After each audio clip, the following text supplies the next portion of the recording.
ये कहानी एक छोटे से गांव की है जो घने जंगलों के पास बसा हुआ था। गांव के लोग कहते थे हर अमावस्या की रात वहां एक भूतिया बारात दिखाई देती है। दूल्हा, दुल्हन, बैंड बाजे, बाराती, लेकिन ये सब इंसान नहीं बल्कि भूत प्रेत होते थे। पुरानी दास्तान गांव के बड़े बुजुर्ग कहते थे कि कई साल पहले इसी गांव का एक दूल्हा अपनी बारात के साथ जंगल में रास्ता भटक गया था।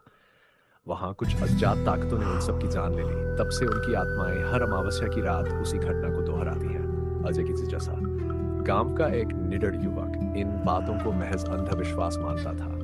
उसने ठान लिया सच्चाई का पता लगाकर रहेगा। अमावस्या की रात वह अकेला जंगल की ओर निकल पड़ा। भूतिया बारात का सामना घना अंधेरा था। अजय ने जैसे ही जंगल के अंदर कदम रखा, ठंडी हवा अचानक तेजी से चलने लगी। उसे दूर से ढोल नगाड़ों की आवाज सुनाई दी। आवाज के पीछे पीछे चलते हुए वह एक खुली जगह पर पहुंचा। जो उसने देखा उसकी रूह कांप गई। वहां सचमुच एक बारात खड़ी थी।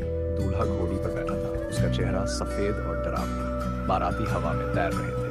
उनके कपड़े पुराने और फटे हुए थे। बैंड वाले वाद्य यंत्र बजा रहे थे, लेकिन उनके चेहरे खून से लथपथ। अजय ने कांपते हुए साहस जुटाया और चिल्लाकर पूछा, तुम लोग कौन हो? यहाँ क्यों हो? दूल्हे ने अपनी गहरी और गूंजती आवाज में कहा, हम वही है जो कई साल पहले इस जंगल में मारे गए थे। हमारी आत्माएं यहाँ फंसी हुई हैं। जब तक हमारी अधूरी शादी पूरी नहीं होगी, हम यूं ही भटकते रहेंगे। अजय की समझदारी। अजय गांव लौटा और सब कुछ बताया।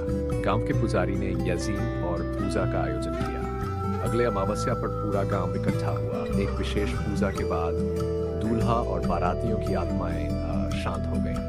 उन्होंने सभी का धन्यवाद किया और मोक्ष पाकर चले गए। निष्कर्ष, उस रात के बाद गांव में भूतिया बारात कभी नहीं देखी गई। अजय की हिम्मत और गांव की एकजुटता ने इस डरावनी घटना को हमेशा के लिए खत्म कर दिया। कभी कभी डर से भागने के बजाय उसका सामना करना सच्चाई को उजागर कर सकता है।